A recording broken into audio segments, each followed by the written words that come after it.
Estos días escuché una frase que me dio como pie, como introducción a la enseñanza de esta mañana. La frase la voy a parafrasear, ¿verdad? No es literal, pero sí muy similar. Dice: lo peor que nos pueda suceder en la vida. Ahora piense usted lo peor que le pueda suceder en esta vida. Lo peor que nos pueda suceder en la vida es mejor para un cristiano. Es mejor que pasar una eternidad separados de Dios. ¿No es así? Imagínese usted lo peor que usted le pueda pasar en esta vida. No hay cosa peor, entonces, que estar separados de la gloria de Dios. Y esto me da a pie para introducir la enseñanza de esta mañana en Primera de Pedro, capítulo 1, versículo 3 al 5.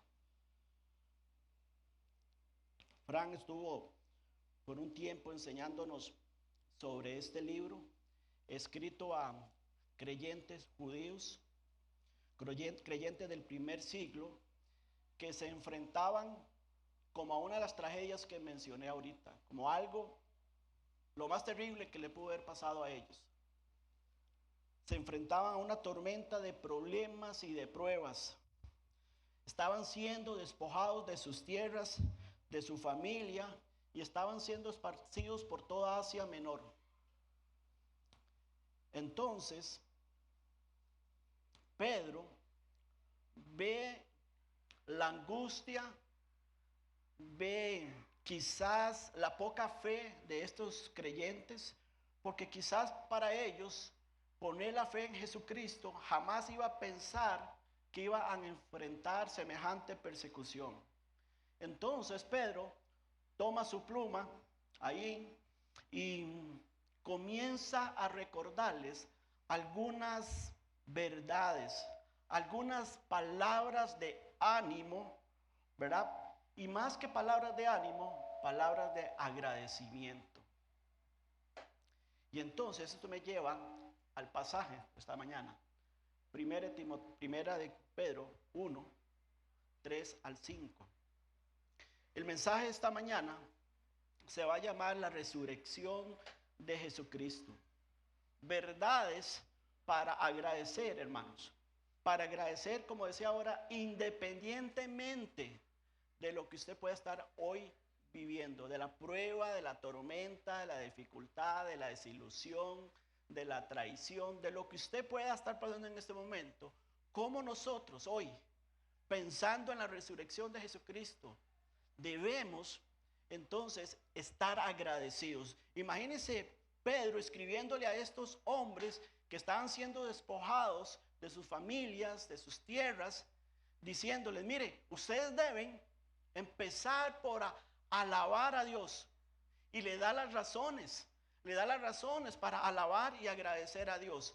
Entonces dice Primera de Pedro capítulo 1 versículo 3: bendito el Dios y Padre de nuestro Señor Jesucristo, que según su grande, no dice su misericordia, dice grande, que según su grande misericordia nos hizo renacer para una esperanza viva por la resurrección de Jesucristo de los muertos. Y después les dice: para una herencia incorruptible, incontaminada, inmarcesible, reservada en los cielos para vosotros. Y después Pedro agrega algo hermoso en este pasaje. Y él dice: para, reservada en los cielos para vosotros, dice, para vosotros que sois guardados por el poder de Dios mediante la fe, dice, para alcanzar la salvación que está preparada para ser manifestada en el día postrero. Pero dice, bendito el Dios y Padre de nuestro Señor Jesucristo. Inicia con una doxología. Una doxología es una expresión de alabanza, de gratitud, de elogio a Dios. Cuando Él dice bendito, es una exclamación, una proclamación, un grito de alabanza. Gracias Dios, te bendecimos Dios, es lo que dice Pedro. Te bendecimos, te alabamos Dios. Y Pedro después señala las razones por las cuales nosotros debemos también agradecer, alabar a Dios, independientemente de las circunstancias que podamos estar viviendo. Pedro nos va a señalar algunas verdades o razones para agradecer y bendecir a Dios. Y la primera alabanza de acción de gracias que nos da Pedro acá o la primera motivación es por una nueva vida, hermanos. Una nueva vida. Bendito el Dios y Padre de nuestro Señor Jesucristo, que según su grande misericordia, detengámonos aquí, donde Él dice, según su grande misericordia, su grande misericordia nos salvó. Pero les recuerda a ellos y nos recuerda a nosotros también la gran misericordia de Dios. Y a ellos les recuerda esa gran misericordia en un tiempo, como decía, en donde el mundo alrededor de ellos era cada vez más despiadado con ellos. Pero también Pedro nos está dando una verdad teológica a nosotros, que la misericordia de Dios nos salvó. Y eso significa que Dios no nos dio el castigo que usted y yo merecíamos. Por su grande misericordia, Dios no nos ha enviado al infierno, porque Jesucristo pagó el precio por nosotros. Pero según su grande, esa palabra grande es decir, es una eterna misericordia de Dios. No somos salvos porque Dios nos va a dar, porque Dios no nos va a dar lo que merecemos. Merecemos el juicio y el castigo del infierno. Todo lo merecemos. No merecemos el cielo, no merecemos el perdón, no merecemos un reino inconmovible. No lo merecemos. No merecemos nada de eso. Y sabes qué, hermanos, entre más tiempo pasa, entre más avanzan los años en mi vida, más consciente soy de lo que realmente yo merezco. Pero alabo a Dios porque cada día puedo apropiarme de su promesa. ¿Cuál es la promesa que Dios tiene para nosotros los hijos de Él? Que si confieso nuestras faltas, nuestros pecados, la sangre de Cristo me limpia de todo pecado. Es su grande misericordia que sigue mostrándonos hasta el día de hoy. Sigue mostrándonos su misericordia en que si cuando nos apartamos de su camino, podemos volver al camino, al único camino, porque Jesucristo ese es el único camino. Porque tenemos su grande misericordia, dispuesta a perdonarnos, dispuesta a reconciliarnos, dispuesta a transformarnos, a restaurarnos. Dios sigue mostrando misericordia. Amén.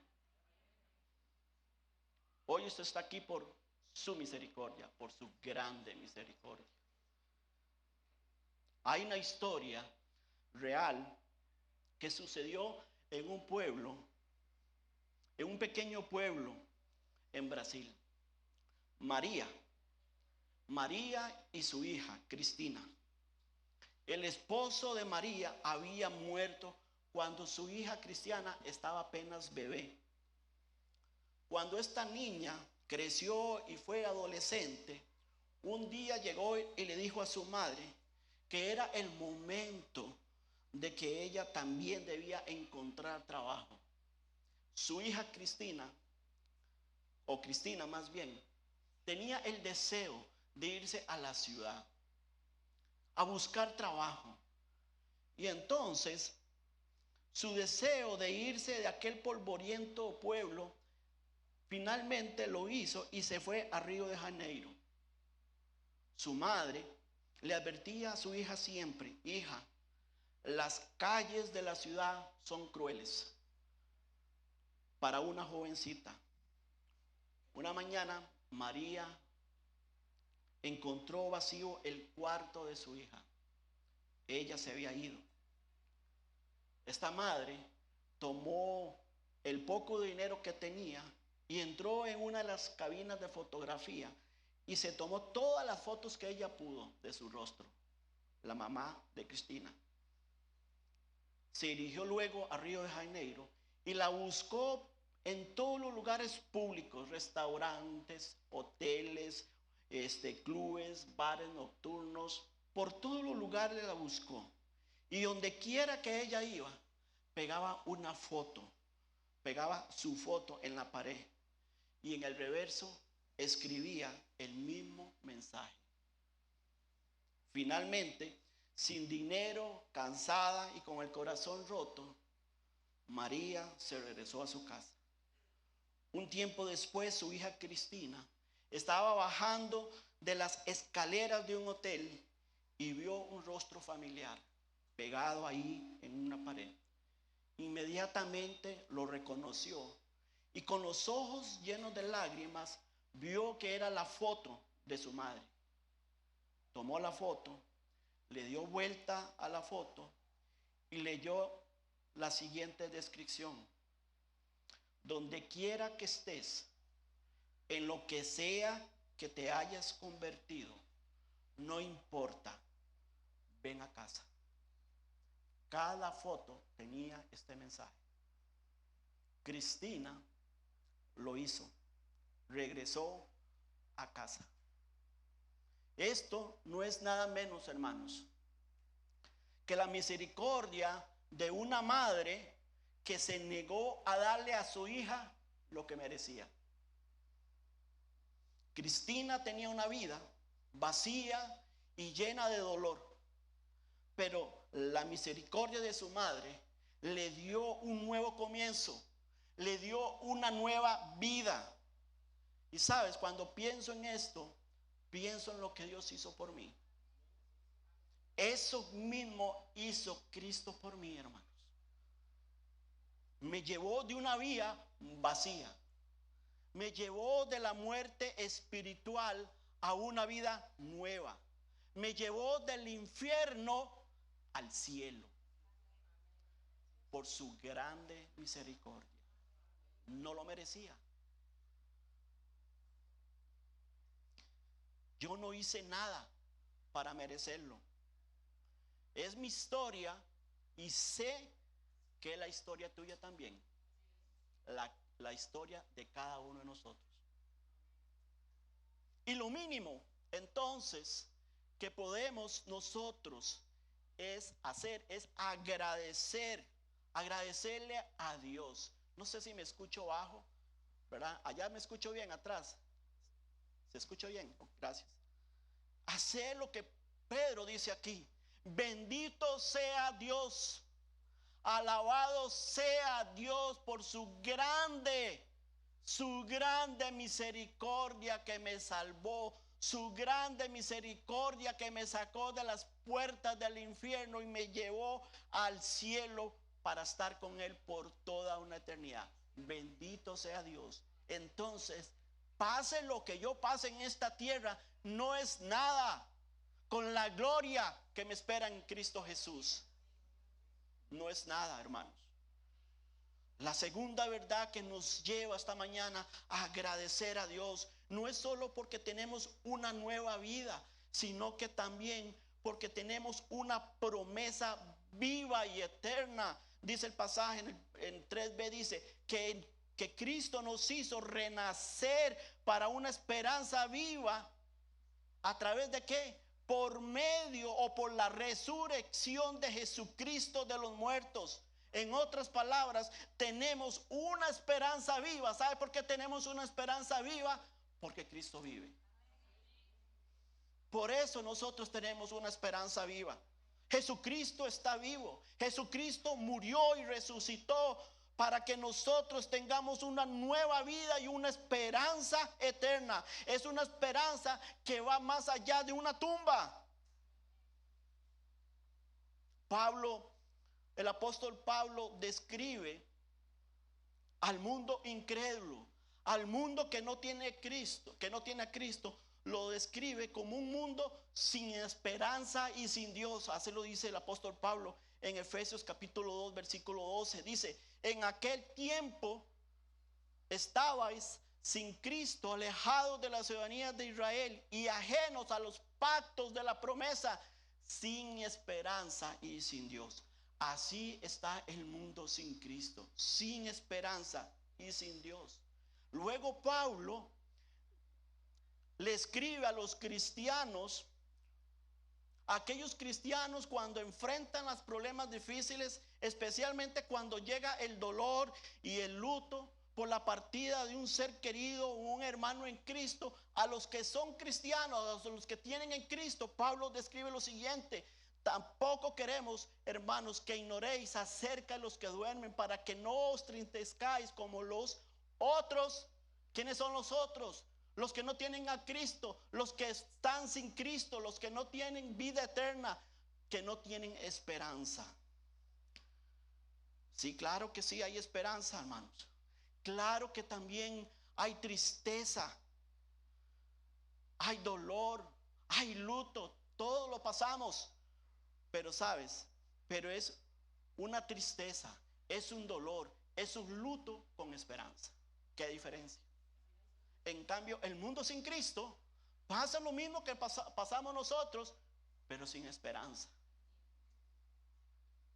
Tenemos esperanza porque un día nos vamos a unir con esos seres queridos. Tenemos una esperanza viva para que no nos entristecemos como los que no tienen a un Salvador. Tenemos esperanza porque tenemos un Salvador. Por eso tenemos esperanza. Hermanos, la esperanza bíblica se basa en la verdad, en las promesas. Porque como siempre hemos dicho, este es el libro de Dios, son las palabras de Dios, de un Dios que es veraz, de un Dios que no miente. La esperanza bíblica no depende de cómo nos sentimos hoy. La esperanza bíblica siempre está ligada a la resurrección de Jesucristo. Nos hizo, dice el apóstol Pedro, renacer para una esperanza viva por la resurrección de Jesucristo de los muertos. Entonces nuestra esperanza está ligada a la resurrección de Jesucristo. Por eso la resurrección de Jesucristo prueba que Él es Dios y que posee la vida eterna, y por lo tanto puede darnos a nosotros la misma vida eterna que Él tiene a todos los que creen en Él. A todos los que depositan su fe y su confianza en Jesucristo, la Biblia dice que Él le transmite, le traslada la vida eterna que Él tiene. Sin que lo merezcamos, por supuesto. Pero esa es la gracia de Dios. Pablo dijo en 1 Corintios: y si Cristo no resucitó, vana es nuestra predicación, vana es también nuestra fe. El versículo 19 sigue diciendo: si en esta vida solamente esperamos en Cristo, somos los más dignos de conmiseración de todos los hombres. ¿Por qué Pablo dice que seríamos dignos de conmiseración si Jesucristo no hubiera resucitado? Porque no habría nada más allá de esta vida. Si Jesús no hubiera resucitado, no hay nada más fuera de esta vida, hermanos.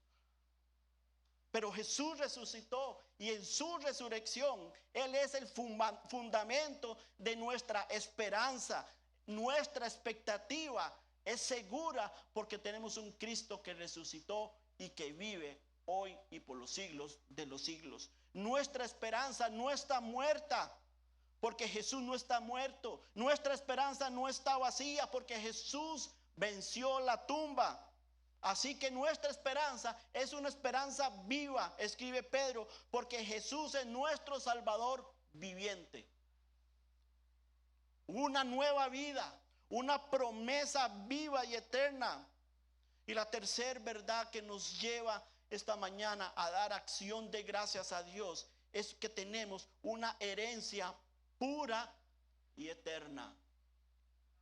El pasaje va describiendo algo más profundo, una verdad todavía más profunda, más alentadora para estos cristianos que estaban viviendo tiempos difíciles y para nosotros hoy en día. Sabes, hermanos, porque estamos viviendo días, como siempre vengo diciendo, días muy peligrosos. Vivimos tiempos peligrosos, no solamente por el tema de la violencia que impera en nuestro país, sino también, hermanos, por tanta doctrina falsa que hay ahí afuera, que está desviando los corazones de los cristianos. Vivimos tiempos difíciles, pero hermanos, tenemos una herencia, ¿sabes? Una herencia que es pura y una herencia que es eterna. Para una herencia incorruptible, incontaminada e inmarcesible, reservada en los cielos para vosotros. En otras palabras, hermanos, no solo tenemos una expectativa real, sino una herencia eterna. Y es interesante, hermanos, profundizar un poco más en esto de esta herencia de la que el apóstol Pedro nos está hablando. A lo largo del Nuevo Testamento nos llama a nosotros los creyentes, o a los creyentes se les llama herederos y coherederos con Jesucristo en Hechos capítulo 20. En el Antiguo Testamento, la nación de Israel esperaba heredar la tierra prometida que Dios les había prometido. En el Nuevo Testamento, Dios declara que Israel un día se va a arrepentir y será restaurada cuando Cristo venga a establecer su reino. Israel va a poseer la tierra. La tierra es su herencia. Pero la herencia del creyente, ¿cuál es la herencia del creyente? La Biblia nos dice cuál es nuestra herencia. La Biblia del creyente, en primer lugar, vida eterna, es tu herencia. Tito 3:7, para que justificados por su gracia viniésemos a ser ¿qué? Herederos conforme a la esperanza de la vida eterna. Heredamos, tenemos una herencia que es eterna. Pero no solamente tenemos una herencia que es eterna, la Biblia nos dice que también tenemos una herencia que es el reino de Dios. Dice el pasaje en Mateo 25:34. Entonces el rey dirá a los de su derecha: venid benditos de mi Padre, heredad el reino preparado para vosotros desde la fundación del mundo. Esta es tu herencia. Esta es mi herencia. Tenemos otra herencia. Sabes, hermanos, tenemos la herencia, el sello del Espíritu de Dios. Este pasaje a mí siempre me conmueve. Siempre me conmueve. Dice la Biblia en Efesios 1:13, 14: fuiste sellados con el Espíritu Santo. Antes dice, antes de decir que fuimos sellados, dice, habiendo oído el Evangelio y habiendo creído en el Evangelio.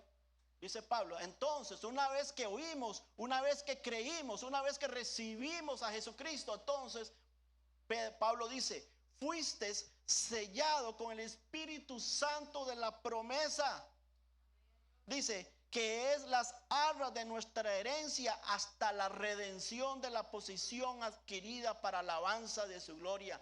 Tenemos el Espíritu Santo viviendo en nosotros.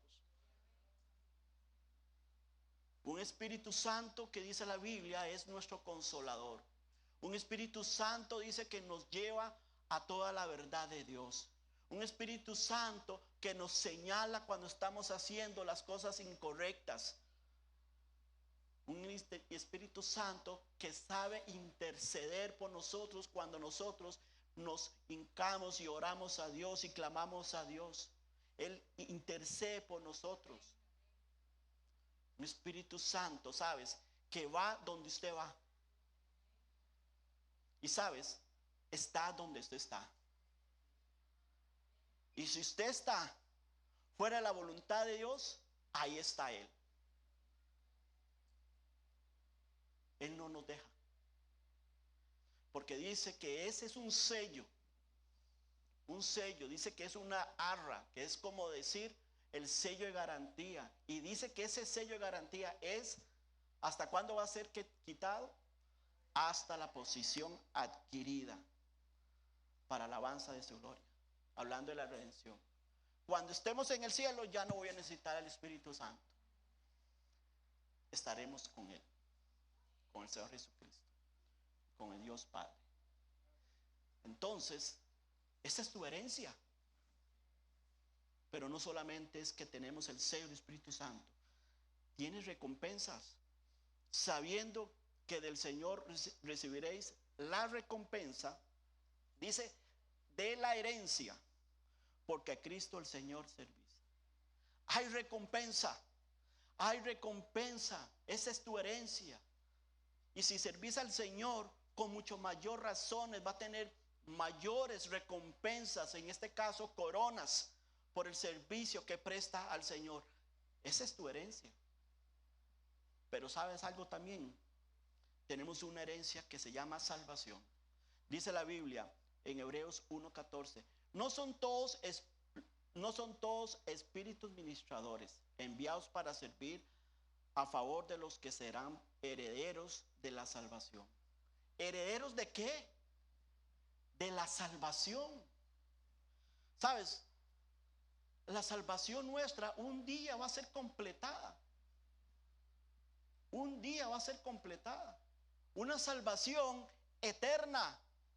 Esa es tu herencia, o esas son las herencias que Dios nos ha dado en Cristo Jesús, para una herencia, para una esperanza viva por la resurrección de los Cristos, para una herencia. Y después, esta herencia son estas, y después dice, para una herencia incorruptible, incontaminada e inmarcesible, reservada en los cielos para vosotros. Pedro describe aquí esta herencia también.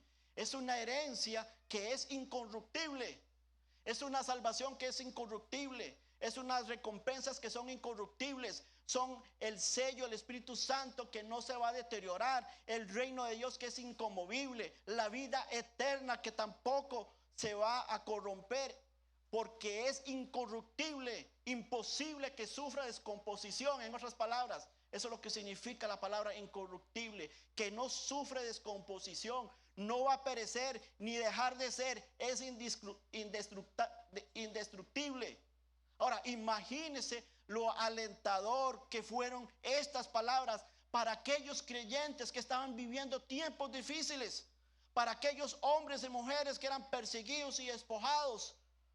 Lo que pudo haber sido de veras de animador, de alentador, de esperanzador, estas palabras nunca podrán quitarle su herencia que Dios ha reservado, hermanos. Nunca nadie le puede quitar la herencia que Dios le ha reservado, porque nunca deja de ser. La herencia que tenemos en Cristo nunca deja de ser, es indestructible.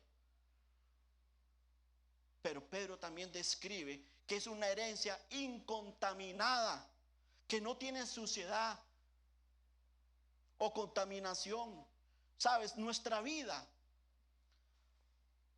nunca se va a manchar de contaminación con la herencia que Dios nos ha dado. Habrá aire limpio, agua cristalina en aquella tierra que será nuestra herencia allá en el cielo. Es una herencia incontaminada, incorruptible, incontaminada. Pero también Pedro agrega que es una herencia inmarcesible, que no se marchita.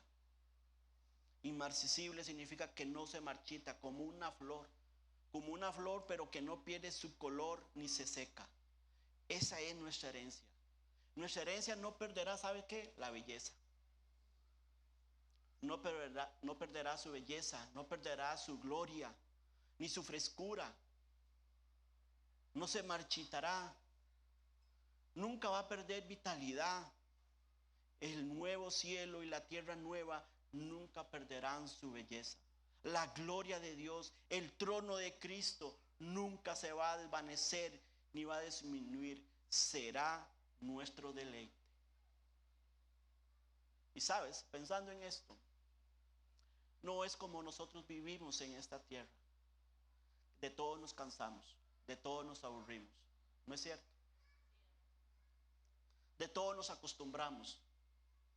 Pero allá no habrá tiempo para acostumbrarnos. Nunca. Nunca. Cada día de nuestra eternidad admiraremos la frescura de esa herencia, la belleza de esa herencia, la gloria de esa herencia. Cada día. No nos vamos a acostumbrar nunca. Pedro escribe al final del versículo 4 y dice: esta herencia está reservada en el cielo para vosotros. Esta es una reserva, hermanos, ¿sabes? Que nunca tiene que temer usted que la pueda perder. No es que compres un boleto de avión hoy y por alguna razón no puedes viajar y después dice la compañía: lo siento, perdió el boleto. No hay reintegro, no hay reembolso. No. Nuestra reserva nunca se perderá. Un día escuché a una de las mujeres más adineradas de Asia que dejó una fortuna y dejó la fortuna a su gurú místico que ella tenía. ¿Y sabe por qué le dejó la herencia a este gurú místico? Porque este hombre le prometió que podía garantizarle la vida eterna y le dejó su herencia. Le dice: ¿usted quiere dejarme la herencia? Yo le puedo asegurar también, puede buscarme. La única persona que puede garantizar la vida eterna es alguien que es eterno: Jesucristo. Y eso es exactamente por lo que Pedro quiere que usted y yo agradezcamos esta mañana. La vida eterna de nosotros depende de alguien que es eterno. Pedro quiere que agradezcamos a Dios. Y esto nos lleva a la cuarta y última verdad que Pedro nos dice que la vemos a Dios. Es que, hermanos, tenemos una segura garantía de Dios. Esto es tremendo. Dice el versículo 5: que sois guardados por el poder de Dios mediante la fe, para alcanzar la salvación que está preparada para ser manifestada en el tiempo postrero. Una nueva vida, una promesa y viva una promesa viva y eterna. Una promesa viva eterna que está reservada en el cielo. Pero también nos dice que tenemos una segura garantía de Dios. Estamos protegidos por el poder de Dios para que esta salvación se manifieste por completo un día, para que se pueda manifestar en el tiempo postrero, como dice Pedro, en el día final, cuando Dios nos lleve al cielo y nos lleve a una tierra nueva. Esa salvación será manifestada. Ahora, qué interesante, porque el Nuevo Testamento tiene 3 dimensiones de la salvación. Primero, la salvación es pasado, ¿verdad? Somos salvos somos salvos de la pena del pecado cuando colocamos nuestra fe en Cristo. A esto nosotros le llamamos justificación. Hemos sido justificados por medio del sacrificio de Cristo, pasado, pero también nos lleva a una salvación que es presente. Somos salvos del poder del pecado mientras nos sometamos a Dios. Nosotros llamamos a eso santificación. Podemos cada día ser más como Cristo en la medida en que usted y yo crezcamos en una relación íntima con Dios y vivamos de acuerdo a los preceptos y principios que Él ha establecido en su palabra. Es una salvación presente que tiene el poder de poder hacernos más como Cristo. A eso le llamamos santificación. Pero también es una salvación futura. En el cielo seremos salvos de la presencia misma del pecado. A eso llamamos nosotros glorificación. Entonces, en el pasado justificados, en el presente somos justificados, en el presente somos santificados. Podemos ser santificados de acuerdo a nuestra relación con Dios, y a futuro será glorificado. ¿Cómo podemos estar seguros de que llegaremos desde la justificación hasta la glorificación? ¿Cómo podemos estar seguros, pastor? ¿Cómo usted me puede garantizar eso? No, yo no la puedo garantizar. Mejor le digo qué es lo que dice la Biblia. La Biblia dice: somos guardados por el poder de Dios. Esta palabra guardado es importante porque hace referencia a alguien que está en guardia para vigilar algo importante o valioso. ¿Y quién es esa persona que está guardando eso valioso? No su herencia, no que está guardando su herencia, sino a usted, sino a mí. Y usted y yo somos los herederos. ¿Quién nos está guardando? Es Dios. Es Dios que nos guarda. Usted goza de su garantía personal, de la garantía de Dios, que dice que sois guardados por el poder de Dios. ¿Te das cuenta? ¿Te das cuenta lo que eso significa?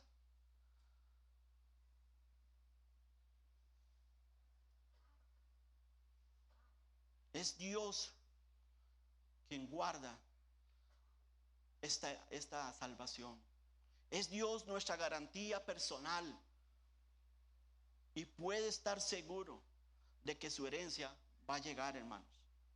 Pedro nos está diciendo, va a suceder. Todo lo que estoy diciendo va a suceder. Todo está listo. La pregunta para usted y para mí esta mañana es: ¿estás listo? ¿Está listo? ¿Está verdaderamente, no solamente de boca, de lengua, alabando, glorificando a Dios, sino que su vida sea vivida en agradecimiento a esto, hermanos? ¿Cómo podemos nosotros entender esto? ¿Cómo quisiera yo, hermanos, que Dios de veras nos dé ese convencimiento?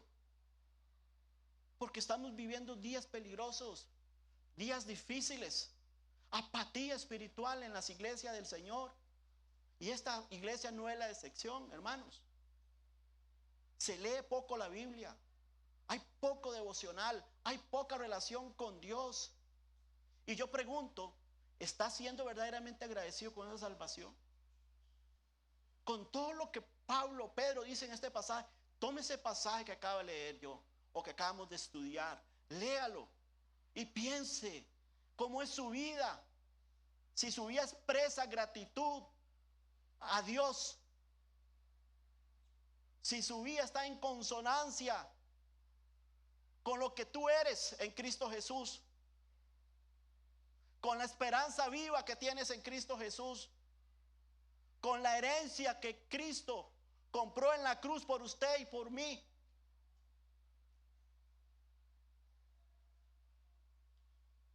¿Cómo vivimos? Si el Señor viniera hoy y nos pidiera cuentas, ¿cómo está su vida? Juan dice, primero Juan dice, que debemos tener una relación cercana con Dios, caminar en la luz la luz de Dios, la verdad de Dios, para que cuando Él venga, no nos alejemos de Él avergonzados. Hermanos, la gratitud no solamente se expresa por palabras, la gratitud se expresa por hechos. Y los hechos son los que hablan si eres o no eres agradecido con esa salvación tan grande que Dios te ha dado. Apocalipsis 1:18 dice: y el que vivo y estuve muerto, Jesucristo está hablando. Y el que vivo y estuve muerto, mas he aquí que vivo por los siglos de los siglos. Amén. Dice, y tengo las llaves de la muerte y del Hades. ¿Sabes? La iglesia del Señor está edificada sobre la palabra y la promesa de este pasaje bíblico. Que estaba muerto y ahora está vivo para siempre y tiene las llaves de la muerte y del Hades en su mano. Sobre esta fe descansa la iglesia del Señor. Escuche, Satanás tiene las puertas, pero la Biblia me dice a mí que Jesucristo tiene las llaves. Significa que Él es el que manda. Significa que Él es el poderoso. Significa que Él es el dueño. Significa que Él es el que está en control. Que Él es el rey de reyes y señor y señores. Señor de señores. Unámonos entonces a Pedro en su canto de adoración diciendo: bendito sea el Dios y Padre de nuestro Señor Jesucristo, que según su grande misericordia nos hizo renacer para una esperanza, dice la Biblia, para una esperanza viva por la resurrección de los muertos, por la resurrección de Jesucristo de los muertos, para una herencia incorruptible, incontaminada e inmarcesible, que está reservada en los cielos para vosotros.